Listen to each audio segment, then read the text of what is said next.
All right, good evening and welcome to the October 21st, 2020 meeting of the Traffic and Transportation Advisory Commission.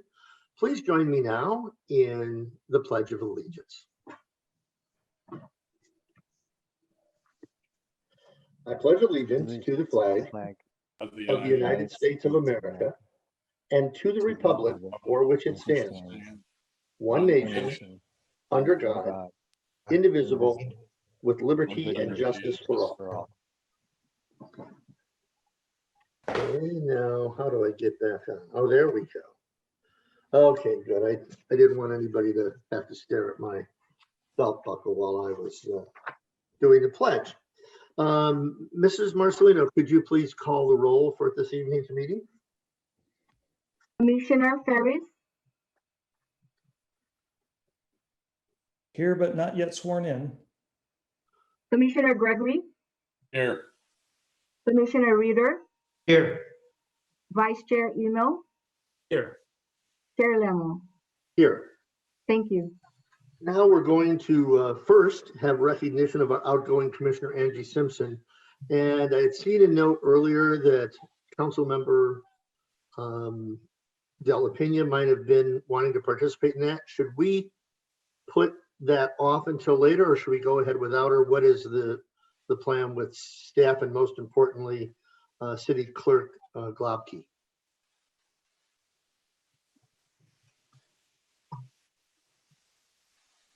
I can proceed if you'd like to do that. Okay. Well, here, let's do this. Let's go ahead and give the oath of office to our newly appointed Traffic Commissioner Mick Ferris, who will be filling Commissioner Angie Simpson's seat, who resigned last meeting. And for that, I'll turn things over to our city clerk. Hi, I'm Christy Globke. I am an assistant analyst in the City Clerk Department, and I'm here to give the oath of office to Commissioner Ferris. So Mr. Ferris, if you would please raise your right hand. And I'm going to state the oath. You can just say "I do" at the end of the oath. Okay. Do you, Michael Ferris, solemnly swear that you will support and defend the Constitution of the United States and the Constitution of the State of California against all enemies, foreign and domestic, that you will bear true faith and allegiance to the Constitution of the United States and the Constitution of the State of California, that you take this obligation freely without any mental reservation or purpose of evasion, and that you will well and faithfully discharge the duties upon which you are about to enter? I do. Congratulations. Congratulations, Commissioner Ferris. Congratulations. Thanks. Great to be on board and working with all of you. So thanks so much. So my main question now that we have a full commission is, should we move ahead in the hopes that Councilmember Della Pena joins us for the recognition of outgoing Commissioner Angie Simpson, or should we proceed with that now? What is the advice of our community development team here? If I may, I'm just getting a note. She's actually contacted me now saying she's trying to get a hold of Jim. I can forward the link to her. Would that be of help? That would be great. I don't think she can utilize you. Well, I think she can utilize your link. She'll come up on the screen as your name, though, because each link is custom. Well, there's Angie. But that's well, let me okay. ask this. Yeah. Julie, is it possible to send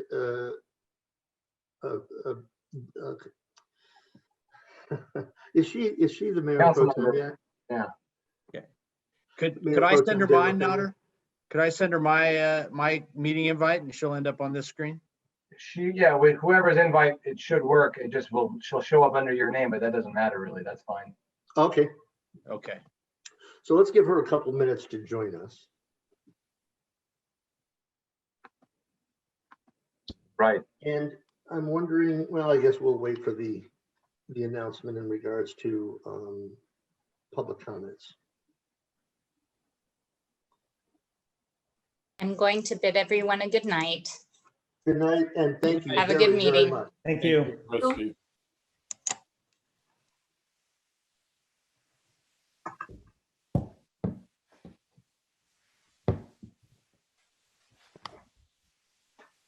one of our longest term citizens said we should be playing the Jeopardy theme right now. And we actually voted that the outgoing commissioner would whistle that tune while we wait. Well, I could yodel something for you. That could be as entertaining. I can tell you that's never been done at a commission meeting that I've attended. Though once in a blue moon, I do catch Cliff yodeling in the halls when he doesn't think anybody's there. Here, I'll change my background. This is when the heavy rocket went off at Vandenberg from my backyard. Wow, what a great view. Impressive. I just happened to be letting my dogs out and I go, ooh, I gotta take a picture. All right, so I see that there is in the corner here another Cliff Finley connecting, and I'm thinking that is probably our Mayor Pro Tem, Claudia Vil de la Pena. And there she is. Good evening, how are you? I'm doing well, thank you. How are you doing? Good. Well, besides city staff, you're the only person really experienced with this stuff. So we're going to turn things over to you tonight to recognize our outgoing commissioner, Angie Simpson. So the floor is yours. Thank you so much. Hi, Angie. Now I had to slide all the way to the 3 pages down. There you are. Hi there. I don't have it set up as a gallery for some reason. So first of all, thank you. I appreciate you giving me the time to recognize Angie for the 5.5 years of service to our city as a traffic and transportation commissioner. And I can't believe it's been 5.5 years already. And so, of course, on behalf of the entire City Council and the City of Thousand Oaks, I would like to thank you very much for your service. And I do have a certificate to present to you virtually. Oh, thank you. But here it is. I don't know, can everybody see it? Oh, that's very good. Okay. So here, that is the certificate that you will be receiving if you haven't received it already, Angie. And what it says, Angie, is that on behalf of the City of Thousand Oaks, we want to thank you for your 5.5 years of remarkable service to the City of Thousand Oaks on behalf of the, while you were on the Thousand Oaks Traffic and Transportation Advisory Commission. And all volunteers, you do this because you love the community and you have a passion for our community, and you generously volunteered your time to serve, which of course is also time away from your family. And you have proven to be an invaluable resource in the city's decision-making process.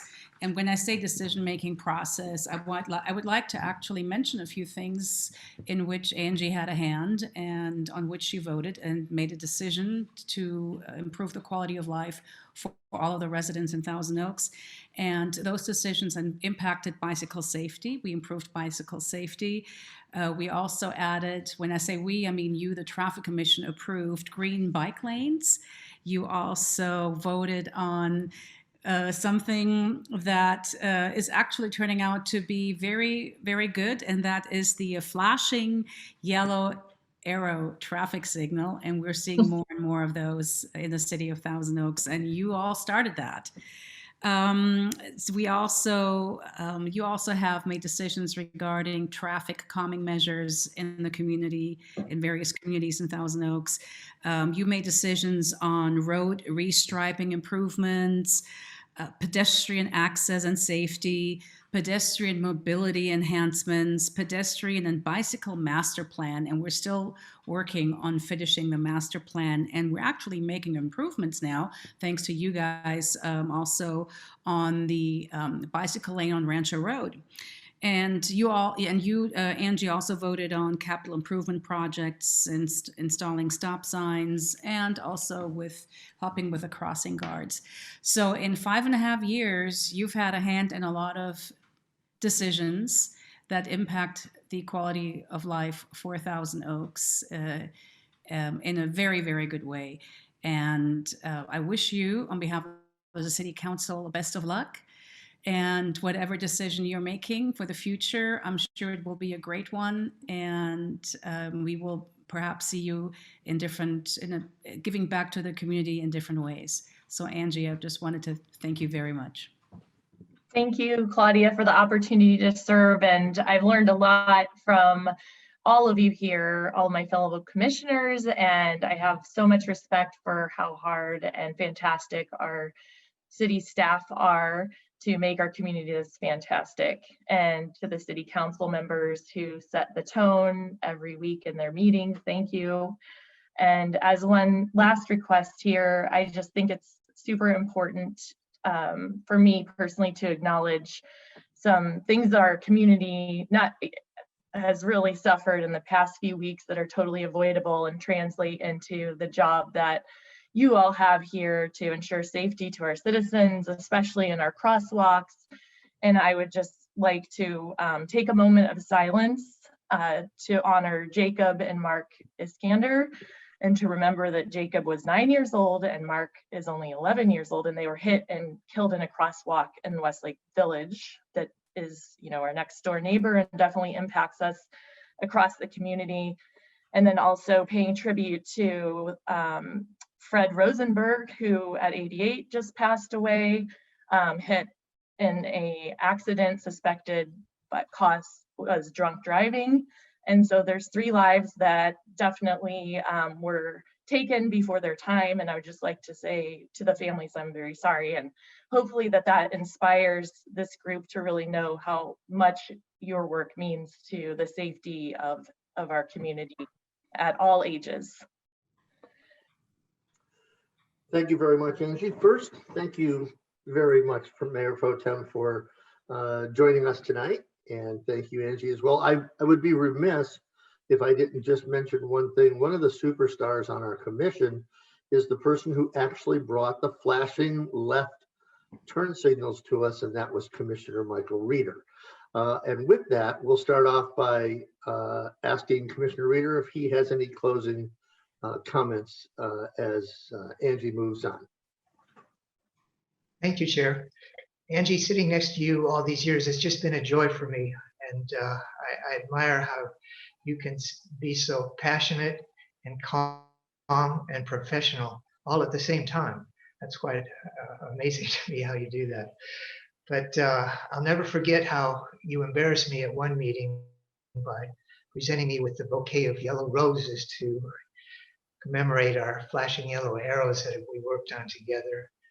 I could just feel my face turn 10 shades of red, and of course everything's in color, so I had no way to hide that at all. But you certainly have a good sense of humor, Angie. It's been a pleasure working with you, and I wish you the best. Thank you. And those were actually sunflowers, and it was a winning tradition for all the sports teams I'd played on that we would be presented with these yellow sunflowers after every victory. So that was a really fun night, and thank you for remembering. That was a fun night. Thank you. With that, we'll invite Commissioner Gregory. Any comments? Yeah, I just thought we should recognize her for all those school site visits she made, because they tasked me to do that. And it is so fun to get up in the morning, observe the traffic, and in the evening, observe the traffic. And I know you did quite a few of those things. So that was a nice dedication. And I know you contribute a lot to the schools also by taking on that extra. And I thank you, and I'm sure they do too. So we will miss you. 5.5 transportation commission years seem to be very quick. Anyways, best of luck. Thank you. And Vice Chair Email. Well, Angie, it seems like our time on the board was very short-lived. I mean, and when you consider how many meetings we actually had during the year that we were on the commission together, maybe we saw each other 3 or 4 times. But I appreciate the thoughtfulness that you brought to the meetings and the level of analysis that you put into the matters and the items that were pending before us. And I don't know, I always got the sense you were kind of a calming presence on the commission. I always looked forward to what you had to say in response to the items before us, and you're going to be missed. I wish you all the best in your future endeavors. Thank you. And Angie, thank you very much for the time you put in. I know that Whether we like it or not, whether we would prefer things to be more equal, it just seems that a woman is able to have more plates spinning and get more things done than the average guy. And so we thank you for that. Thank you. And thank you for being here on the commission. And with that, we're going to move ahead with our meeting tonight. I know that both Angie and Mayor Pro Tem would be riveted and excited by everything on the agenda. So you're certainly welcome to stay and enjoy this exciting meeting. Because I know Cliff and Nadar and the entire team, Mohammed and Julie, they want to make it ultra exciting. And so you're welcome to join us. With that, though, I'm going to ask Mrs. Marcelino to please make the public comments announcement. This is the time and place for public comments. Registration for public comments was available until the start of the meeting for those wishing to address the Traffic Commission regarding items on the agenda or in a subject within the city's jurisdiction. Speakers for specific agenda items shall be called and heard during that specific item. All remarks should be addressed to the Traffic Commission as a whole, and all documents for the commission and the official record should be presented to the recording secretary prior to the meeting. Speakers are requested to state their name and community of residence for the record. Under state law, public comment matters may not be considered by the Traffic Commission unless listed on the agenda, but may be referred to the city engineer for administrative follow-up. No one has requested to speak, and no one has turned in a written statement for this section of the meeting. Okay, then we're going to move ahead with our agenda. I would mention. Mr. Chair, it's Claudia Yes. Villalobos. Sorry, I was looking at the agenda, and of course I joined late, but I wanted to recognize the incoming commissioner. I assume that Mick Ferris was already sworn in then? Yep. Oh, yes, he was sworn in, and so we're going to give the floor to you right now so that I can do this under public comments really quickly.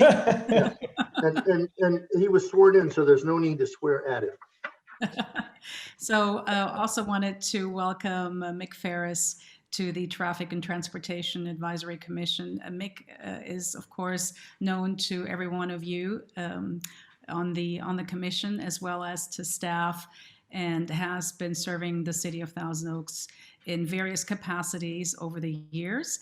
And I want to thank Mick for filling in. It was a quick replacement, basically. I was completely, I was surprised at Angie, and she's still there, at Angie's resignation. So, but I know we'll be doing a very good job on the Transportation Commission, and we'll get along very well with everybody who is on the commission. Thank you very much, Mick. Again, thanks for giving me the opportunity to serve the city. And again, I think we're humble. I think the city always becomes better by everybody getting that opportunity to be able to serve the public. So always happy to work with other people throughout the city to do what's needed for the council and for the community. And for those of our fellow commissioners that might not be aware, Commissioner Ferris has also been chair of our planning commission. And I don't know how many years you were on that, but. That is true. Very good. Thank you for reminding me, Rick. I've lost count myself, so. Can't remember what I had for breakfast this morning, but I can remember being on the commission. Mhm. All right. Yeah, thank you so much. I appreciate it. Thank you. And we're going to move ahead now with our summary notes from our September 16th, 2020 meeting. And there's no vote required on this, but I'm paging through my notes on the iPad here. I guess what I'll ask from our commissioners, are there any comments on those summary notes? All right, hearing no comments, we do not need an action taken on that. So we're going to move to our engineer's report, and I will turn the floor over to our engineer, Mr. Mashiko. Thank you.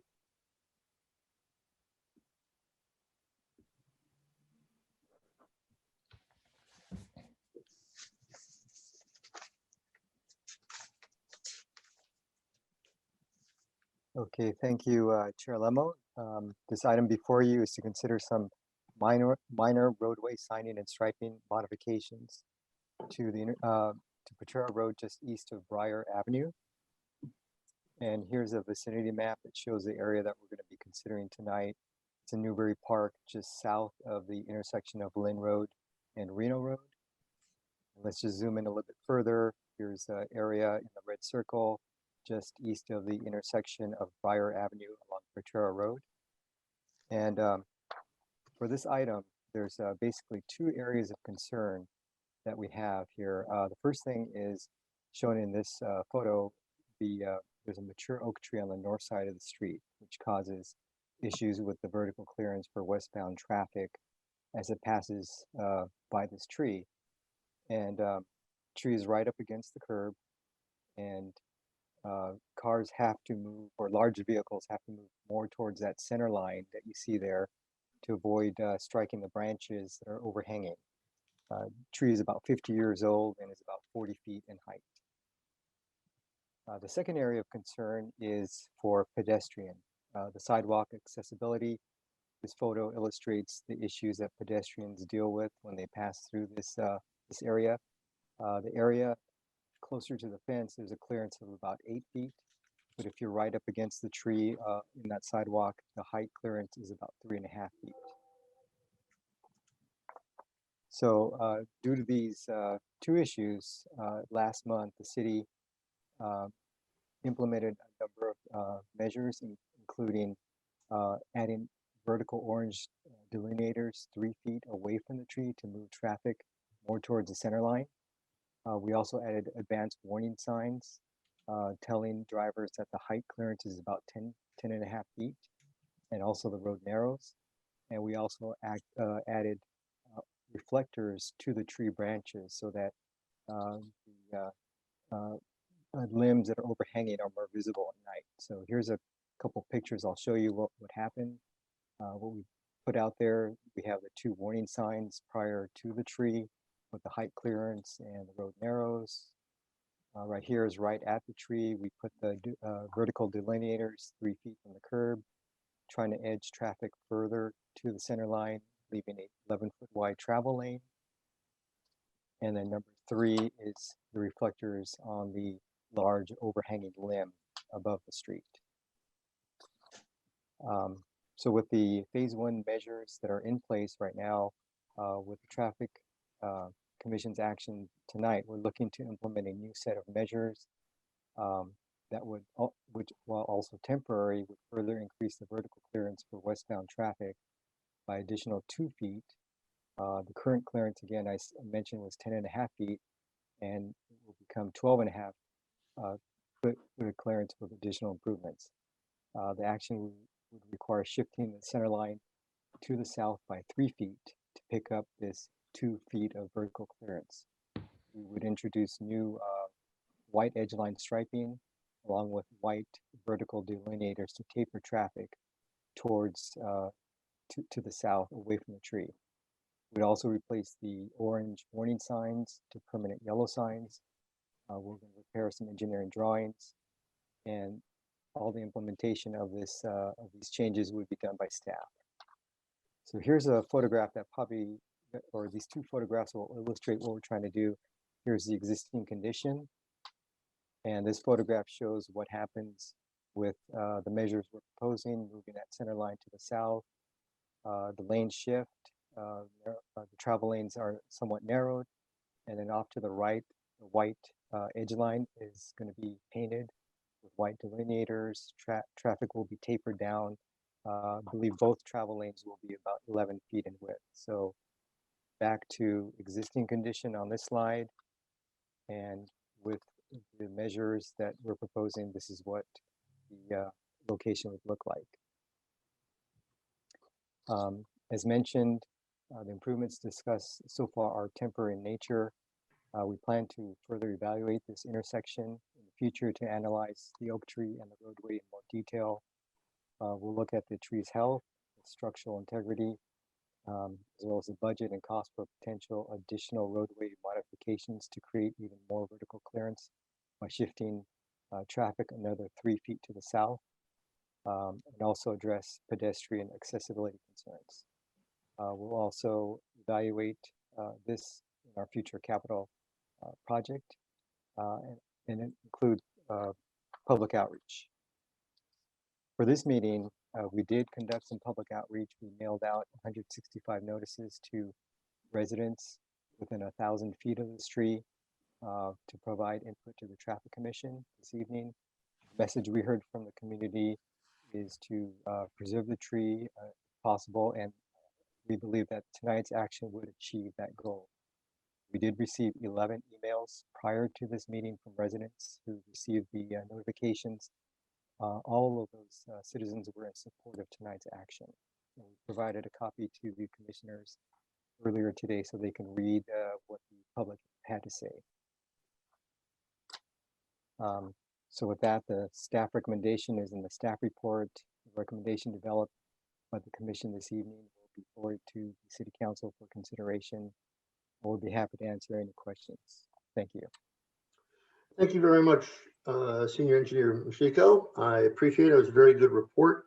I hope every one of the commissioners got to read the 11 emails. 100% of them were in favor of actually what staff has been able to do.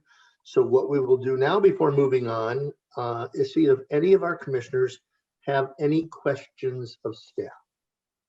And if we're going to do the old-fashioned thing here, if you would like to simply raise your hand, and that's the order that we'll go in. So who would like, does anyone have any comments whatsoever or questions? Not comments yet, but questions. That's great.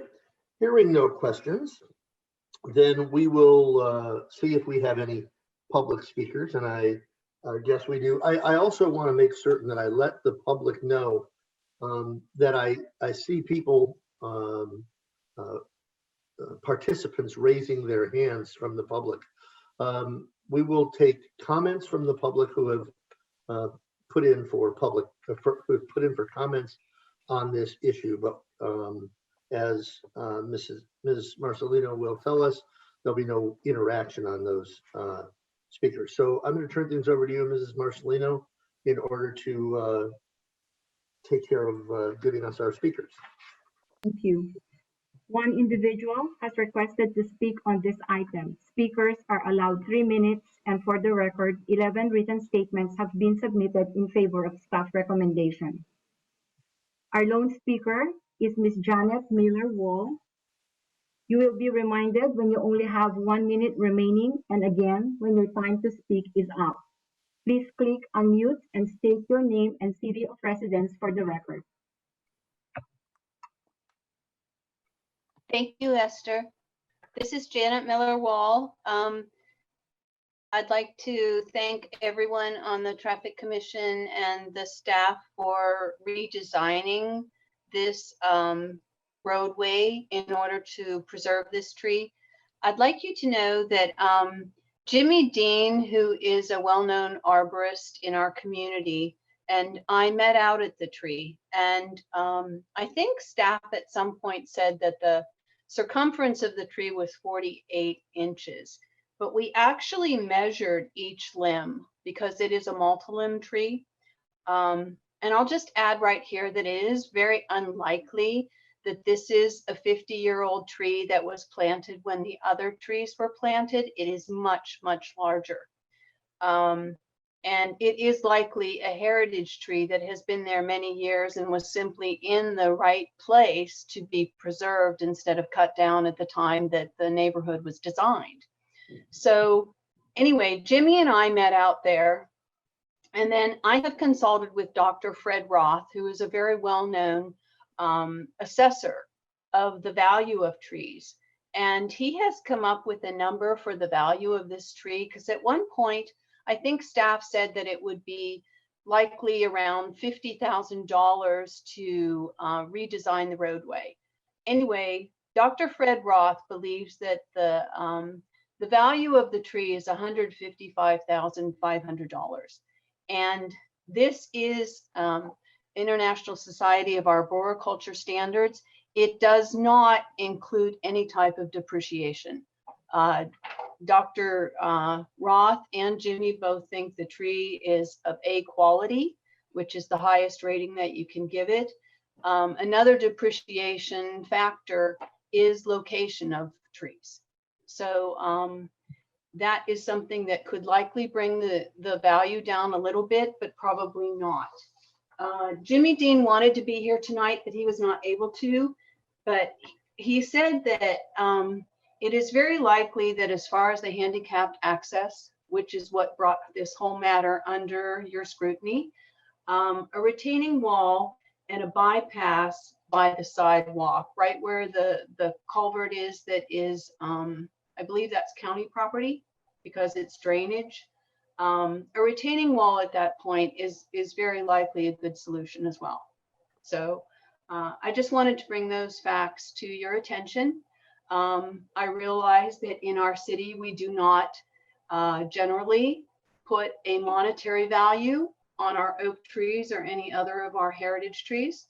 And that is something that you might want to consider. Okay, thank you for listening.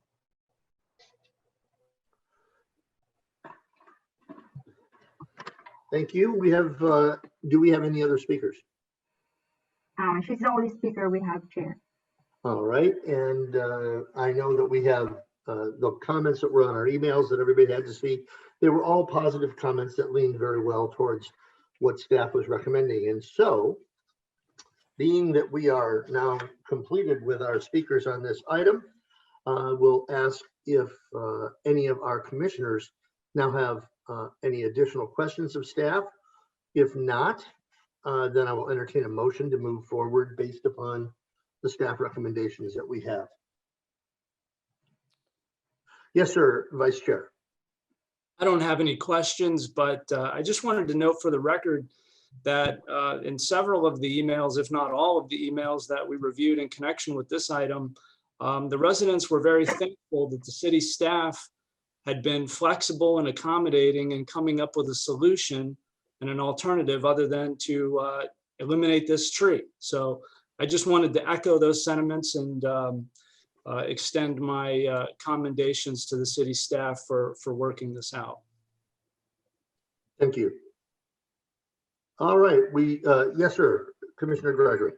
Yeah, while reading this, I just wanted to confirm one thing, and that is we're simply ruling on continuation of phase 2 today, that this is a 3-phase approach to do something with this tree.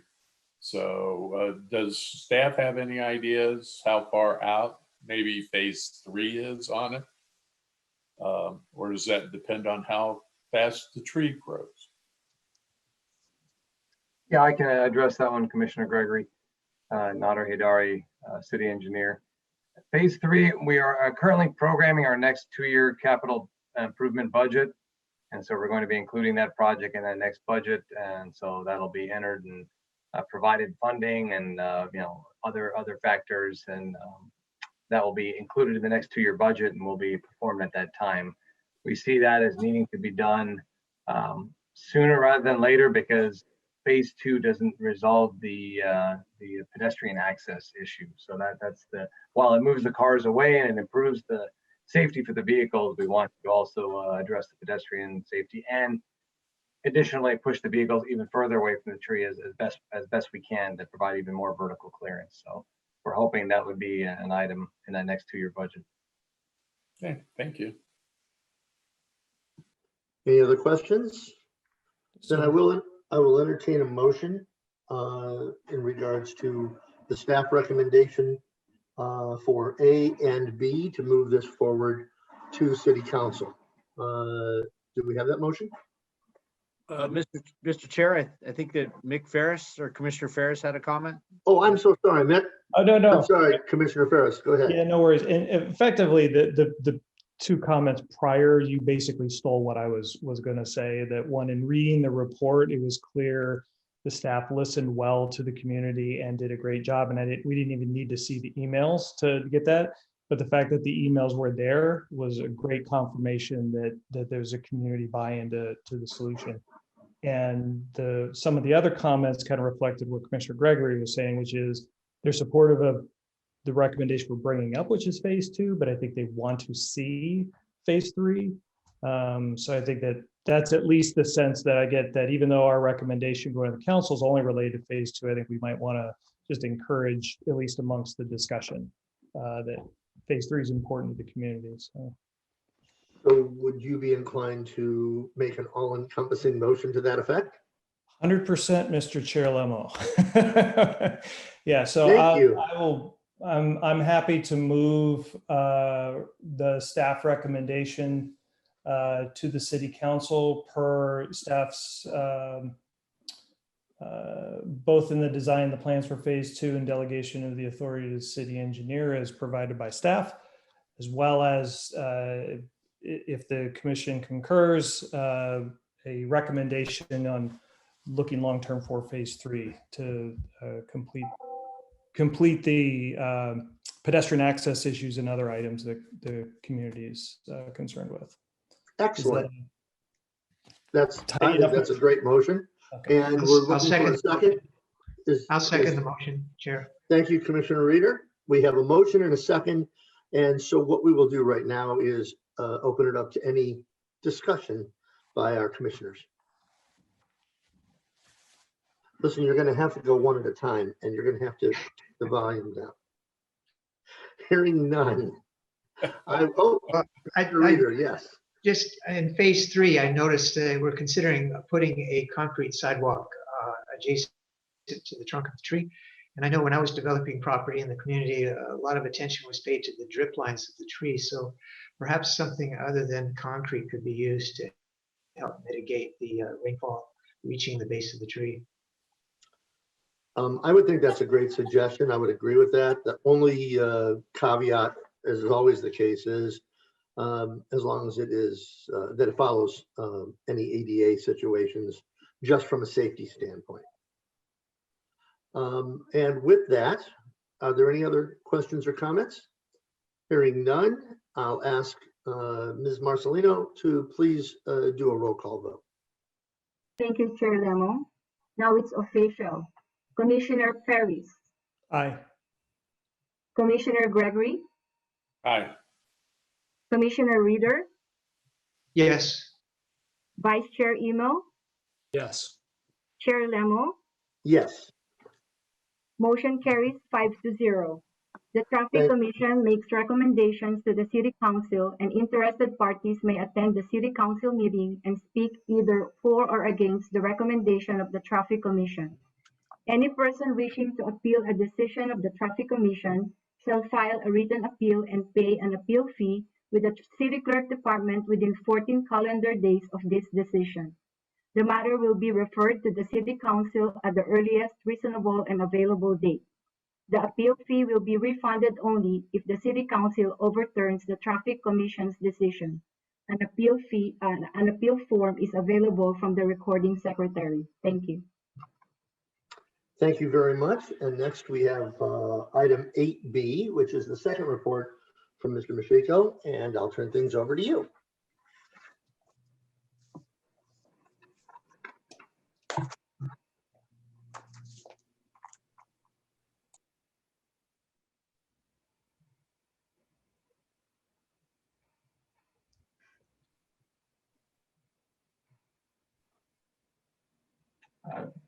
Mr. Mashiko, I believe you're muted. There we go.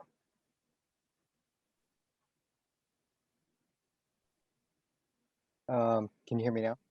Yep. His audio is good. Okay, good. Yeah, sorry about that. Thank you, Chair Lemo. The item before you tonight is to consider 2 ordinance amendments to the rules and regulations to on-street parking. The first item is to Municipal Code Section 4-4.3-417, which is to accommodate on-street parking within residential areas. And the second item is to Section 4-3.424, which is the city's oversized vehicle ordinance as it relates to disabled placards and the exemptions that are given to placards. We feel both these proposals are considered housekeeping measures to streamline and improve existing ordinances in response to input that we received from the community. Okay, let me just.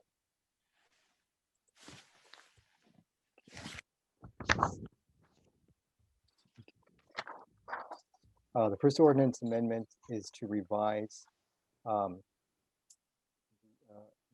an item that came up earlier this year. We had a resident that approached the city because they had a parking dilemma. Their garage was too low for the height of their vehicle to enter. They had a slope on the driveway, which was too steep for this person to set up their wheelchair when they were alone, and his neighbors were frequently parking in front of his house. So we visited the site and we confirmed that the citizen did have a hardship regarding the height of the garage, the slope of the driveway, and parking in front of his home.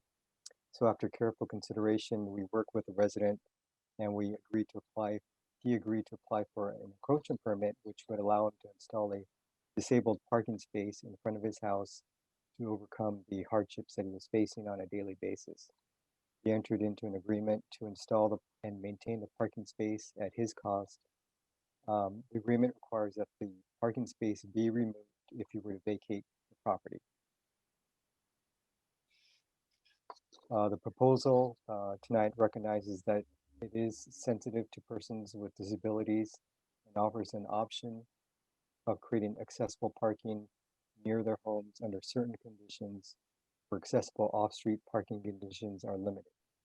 With the proposed policy, the city will standardize and process and look in the criteria by which access to on-street disabled parking on residential streets is granted citywide. There are about 8 key provisions in the policy that are detailed in the staff report, including demonstration of need, ADA requirements, installation cost, meeting state and federal parking standards, and others. This is found on attachment 2 in the staff report. With the proposed ordinance amendment, the city will be able to achieve more success stories like this one we were able to resolve earlier this year. The second ordinance amendment that we're looking at is to revise our oversized vehicle ordinance. Mr. Mashiko? Yes. Could I ask if it'd be possible, if the other commissioners are comfortable with it, to split these two issues, because I think they're so very, very different? Or is that something that doesn't fit with the way that you'd like to carry this forward? Yeah, we could do that. Do you want to stop and discuss this first one? Yeah, I would at least like to open things up for questions, and then we can move along. Something that really comes to my mind is there's 2 points. First of all, I think this is a brilliant idea and very well done. My biggest concern is 2. One is in regards to the gentleman or the family that is really working well with the city to accommodate this. What happens if any given neighbor in the area decides that they've got a guest who has a disabled parking sticker, and now after this family has gone through all this, he or she comes home and they can't park there because somebody else who hasn't gone through all this is parking there? Is there any way to afford these folks more protection by way of an address? That's number 1. And number 2, my concern is for liability to the city. There is no doubt that there's not beautiful, easy, disabled access from the door of that car all the way back to the person's home. And I'm hoping that there's some kind of waiver or something in there so that the city is treated with understanding in that regard. And with that, I want to see if any other commissioners have questions as well. And you can answer them now or later, really makes no difference. But on the split issue here, dealing with disabled access for this neighbor, does anybody have any questions? All right, I'm sorry for the interruption. I'm sorry, Commissioner Gregory. Well, I think what I read addressed, I'm going to let Jim answer this, but I had just one other question in addition to, and I think it was on page 19 of my packet anyway, because there's a list of things and number 8 listed on that page says that they can't reserve that spot, that anybody that has a placard or Right. a disabled plate can use it. It is city property, so I can see from a legal standpoint how that is. 2 paragraphs down, though, they also say that staff recommends amending the section to say anybody that wants that specific spot has to have a disabled license plate so that they don't play musical vehicles, which also makes sense. And I just wanted a little clarification to make sure the person applying, it's for a specific vehicle for them. But in case that vehicle isn't there, it is still a disabled spot that anybody with a legitimate disabled placard can use it. And if you'll just clarify that. Yeah, those are good points.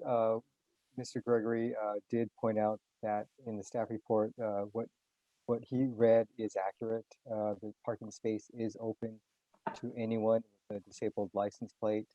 And we advised the citizen who came in earlier this year that if he were to construct a parking space, it's not a reserved spot strictly for him. Another person with a disability that has placards or a plate could use that space.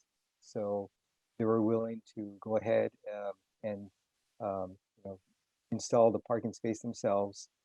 And they figure that people in the neighborhood, they would follow the honor system and know that this person's disabled and not try to poach that space in front of his house every day. So that was a case where things did work out.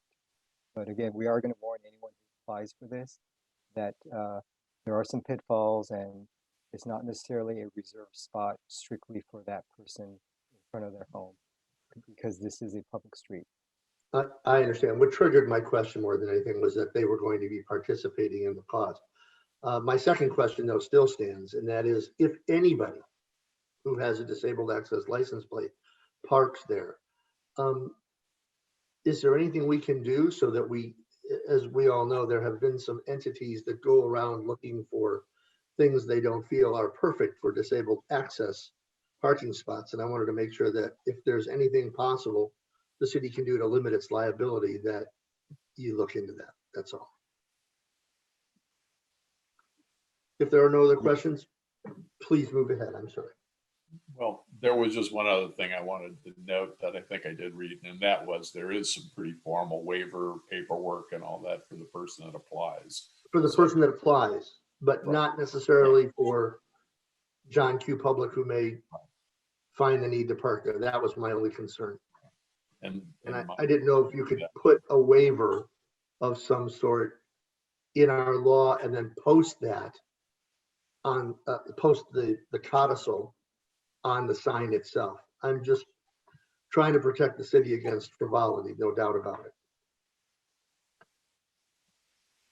Okay, yeah, I think that's something I think we can look into a little bit further on this matter. Thank you. Sorry for the interruption. Let's move forward with the second portion. Chair Oh, Chair Emel, yes, sir. Or Vice Chair Emel. just a few observations. On number 2 of the criteria to get the disabled on-street parking, I mean, it was my understanding that this list is probably not complete. It's not a finalized version of what the criteria would be. But in number 2, if I were writing this, I would write it a little bit broader to say, it not only if a disabled access ramp is necessary, but if a curb cut was necessary or any other modification was required to public property to make the parking spot viable, that the resident or the applicant is going to bear those costs. So I would just make it more encompassing, more all-encompassing of any modifications that would be required to make the space feasible for its intended purpose. But I think more beyond that, my big concern with this was also liability driven as a consideration for the city, because I know that, the inherent difficulty in trying to, promulgate something like this is to make the criteria standardized, quote unquote standardized, or make their, set forth some type of objective criteria, because these criteria appear to me just to be totally subjective. And I speak from experience in saying, it would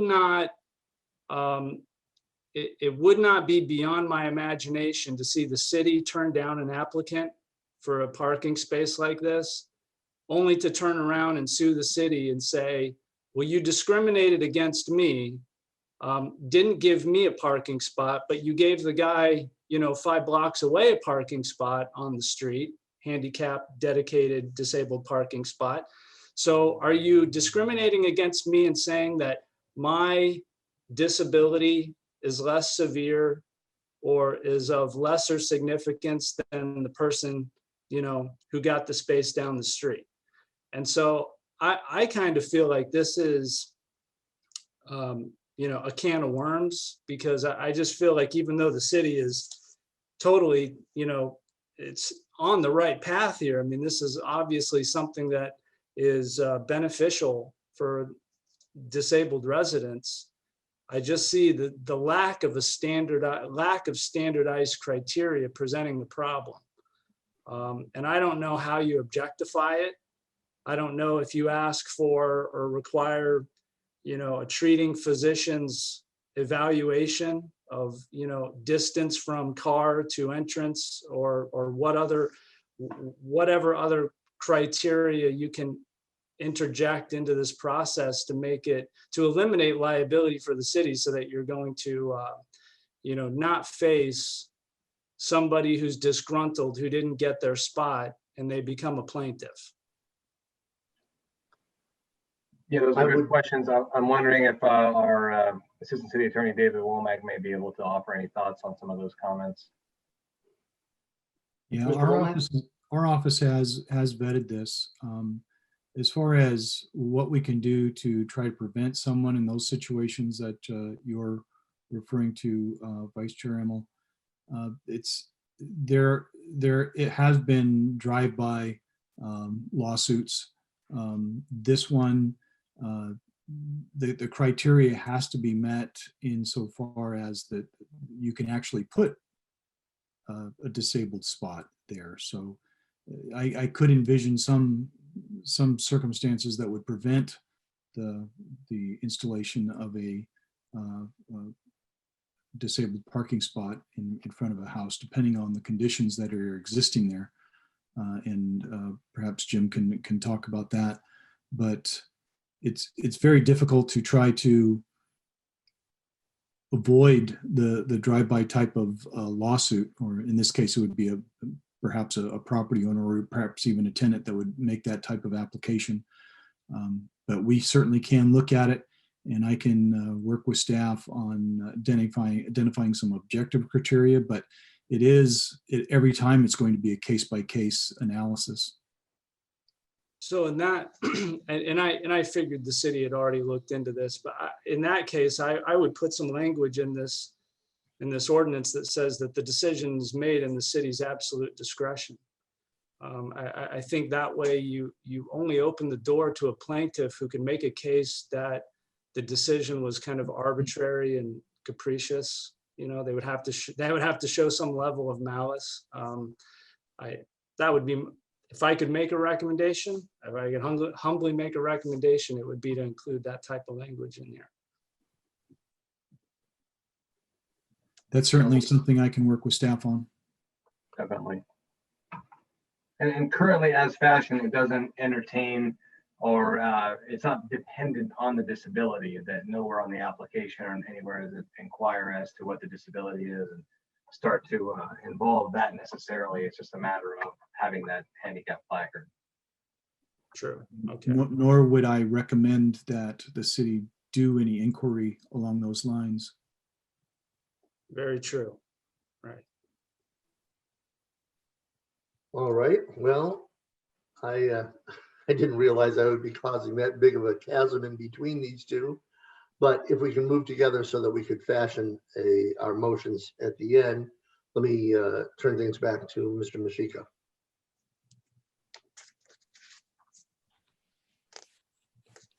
I'm just going to jump back to the slide presentation. Okay, here we go. This is on the second ordinance amendment, which is to revise our oversized vehicle ordinance to deal with an issue that the police have been dealing. It's becoming problematic during their enforcement of this ordinance. RV ordinance was adopted in 2009 in response to commercial vehicles and RVs being stored on public streets. What was happening back then is vehicles were being moved every 71 hours to get around the 72-hour parking ordinance. And so in some of those situations, some of the owners were even willing to get a citation occasionally because it was cheaper to pay the fine or parking ticket than to pay for a spot in a storage facility. Okay, and then we adopted the ordinance. It became successful, and it nearly eliminated all the parking issues of RVs being stored on the city streets. There are a few exemptions that are granted in this ordinance. One of them is to the handicap or disabled placards and or license plates. And what we're finding is some owners have found this and are skirting around the rule. They're using their placard on their RV on a frequent basis and using the street to store their RV. So what we're looking to do is remove the placard requirement, limiting everything to disabled plates only. And we believe this would resolve the issue that the police are currently dealing with. So this is a screenshot of the current ordinance as it is written in the books. And the two words that are covered in red, those are the two words we're eliminating from the ordinance that would resolve this matter. We have collaborated with the police department on this matter. They endorsed this proposal to remove the placard exemption.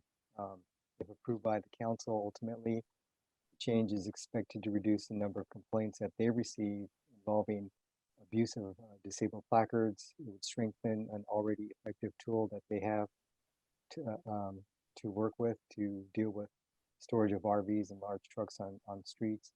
And it would address somewhat of a weakness in the current ordinance. So with that, the staff recommendation is in the staff report. The recommendation developed by the Traffic Commission this evening will be forwarded to our City Council for consideration, and we'll be happy to answer any questions. Thank you. Thank you, Mr. Mashiko. Before we go to any speakers, we're going to open it up to questions from the commissioners of staff, and we'll go to Commissioner Gregory first. Yeah, I like this idea because placards can really be abused. Could I suggest we put in the word only, though, to draw attention that it's a license plate only? Would that make any significant difference? Just so people realize there's no exception. Good idea.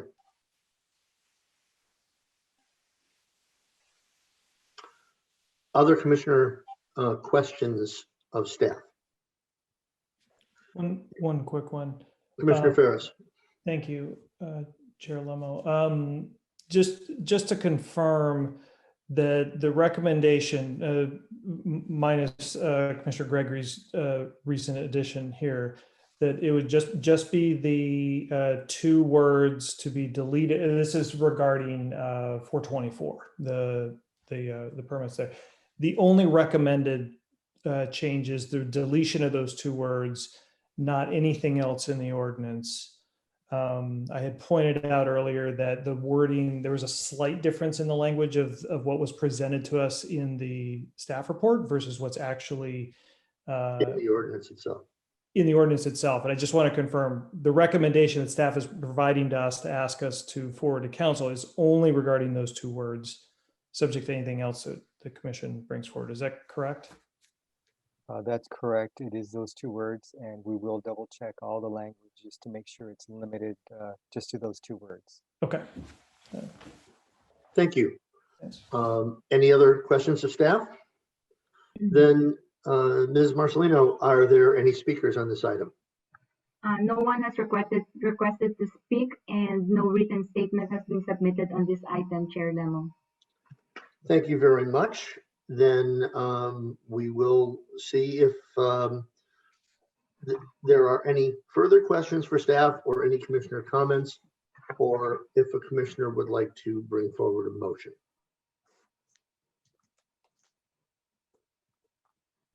Okay, if there are no comments and no questions, then we will entertain a motion to accept staff's recommendation, items 1, 2, and 3. Anyone?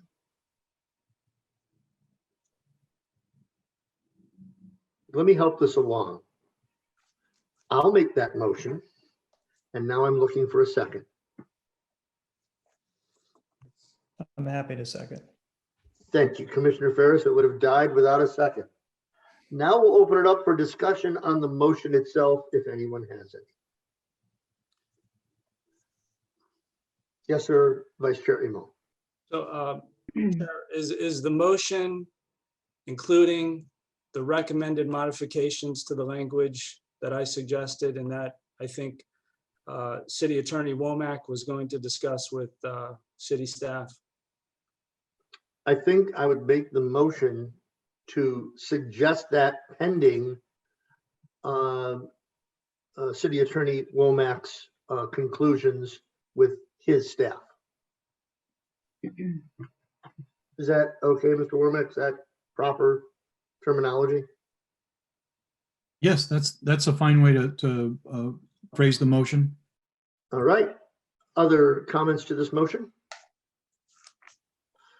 Hearing none, and I'll ask Mrs. Marcelino to take a vote, please. Commissioner Ferris, Aye. Commissioner Gregory, Yes. Commissioner Reader, Yes. Vice Chair Emo, Yes. Chair Lemo. Yes. Motion carries 5-0. Thank you very much. And hang on, I'm going through my notes here. Well, first of all, while I'm going through my notes, let me give you a little uncomfortable news. It is the bottom of the 5th inning and the Dodgers are losing 5-0. So this is actually the most exciting part of my night. And I'm just trying to get through all these notes. There was a very heavy package there on the street ordinances. Here we go. Our next item would be item 8C, and it is engineer's report for traffic education and enforcement grant awarded by the California Office of Traffic Safety. Mr. Mashiko, will you be handling this? Yes, Chair Lemo, thank you very much. This is just some real brief. We wanted to share some good news with the commission. We heard from the police department that they did successfully receive a grant. Police department is looking for grant opportunities throughout the year to help improve the services they provide the community. And one of the grants that they successfully received was a grant for $438,000. That's also including other jurisdictions besides Thousand Oaks. But it's something that's going to allow them to give them more resources to provide the services that the public is asking them to do the most, including DUI checkpoints, DUI saturation points, traffic enforcement, distracted driving operations, pedestrian and bicycle enforcement operations, and traffic safety education presentations. Sergeant Patterson is not able to be here tonight, but if there's any questions that you have, we can forward those questions to him. Do any of the commissioners have any questions that they would have for Mr. Mashiko, or that they would like forwarded to Officer Patterson? All right, hearing none, then the recommendation is simply to receive the If I report. could, just for Oh, one clarification. Yes, sir, Mr. Gre- So Commissioner this is Gregory. basically funding more man hours specifically for this list of, what do they call it? Safety program items. Yeah. Is that what the grant's for? Yes, that's correct. Okay, that's what I thought. But that's in addition to their normal, correct? That's correct. Okay. Any other comments? Hearing none, then we will receive that report and move on. And we'll be looking for a status report on prior traffic commission recommendations. That is item 9.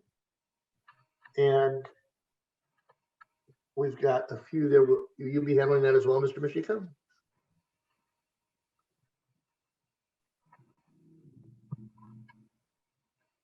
But really, this is information.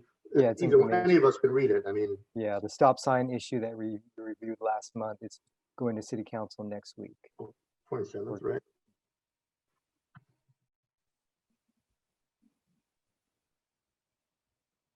Enforcement of no right turn on red restriction. I remember discussing that.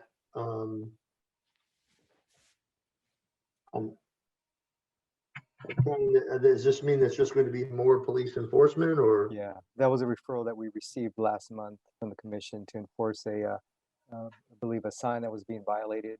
Yes. At Borchard and at the northbound off ramps. And I believe Sergeant Patterson made note of it, and he did have his officers go out there a little bit more frequently. And I think it's probably a location that they're out there on a regular basis. It really is quite remarkable. Most people turn right on red with a California stop there. It's amazing. All right, and then the work program and commission schedule, which would be item 11.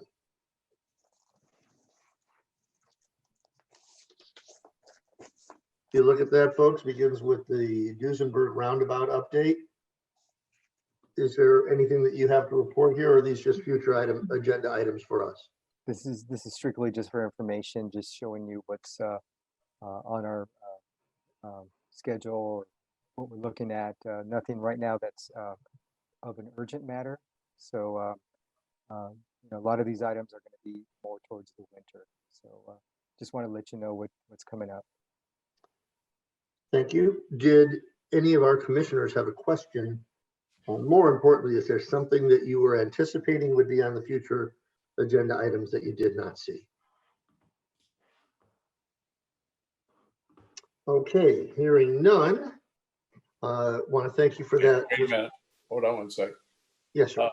Our traffic commission orientation refresher, how is that going to be handled?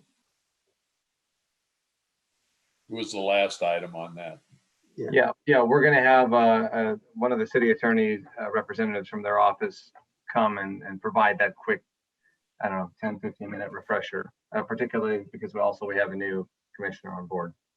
So that'll be at our next meeting. And for that schedule. Are we right in anticipating that it is likely our November meeting will be a Zoom meeting, or will we make that decision closer to that period in time? That is likely, in looking at the current environment.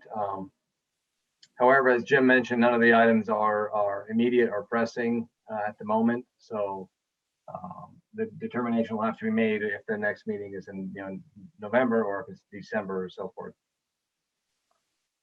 Yes, I have a feeling that, yeah, we'll discuss that with our commissioners in just a moment. Let's first see if there are any.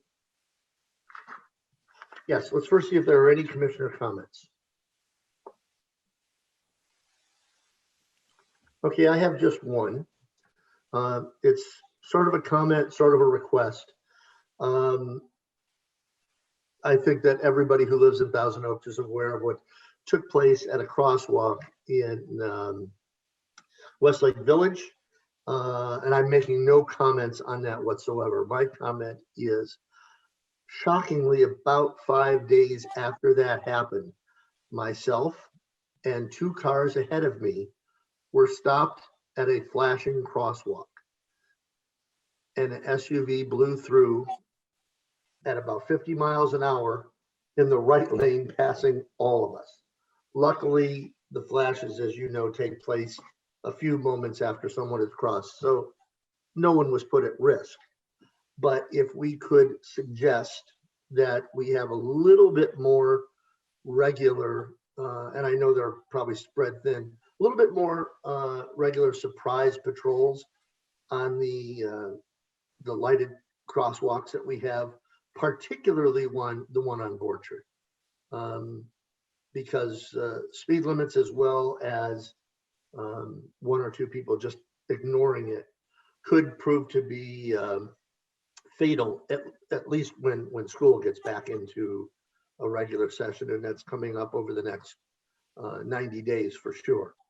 So I would just like to request a little bit more or another look at some enforcement of that. We have great crosswalks in this town. It's the citizens, not the crosswalks, who have a problem. Chair Leno, on that Yes. crossing that you mentioned in Borchard Road, is that the one at Borchard at San Antonio near Yes, Los sir, it is. Vientos? Okay. Yes, it is. And it was traffic coming down the hill out of Dos Vientos. Commissioner Gregory. Yeah, and I just had a thought. We have talked about engineering that crosswalk over near the 24-hour fitness a number of times because of the number of people that crossed and whatnot. And I would ask staff maybe to look and see if the foot traffic is anywhere near the same, because I understand they're going to Chapter 11 and that place is closed down.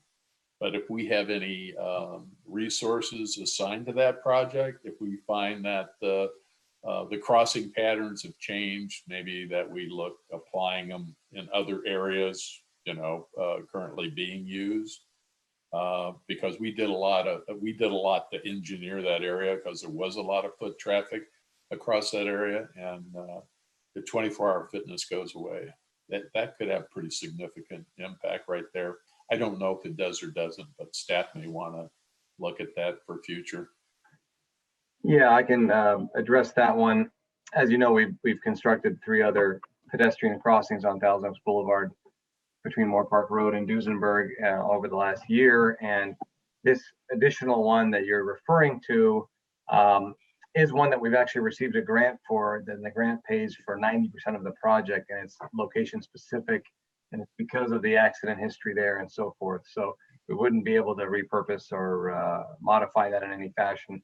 However, there are still, although the 24 hours currently not there, I mean, there would be an anticipation that whatever is at that property or whenever they do come back there would be additional foot traffic. But even without that, there is still the normal Thousand Oaks Boulevard foot traffic there, and there's residential communities on both sides crossing and a park nearby. So we're still proceeding forward.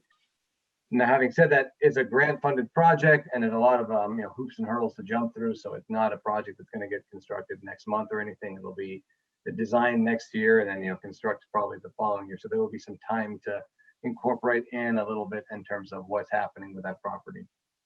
Okay, good to know. Thank you. Thank you. Any other commissioner comments?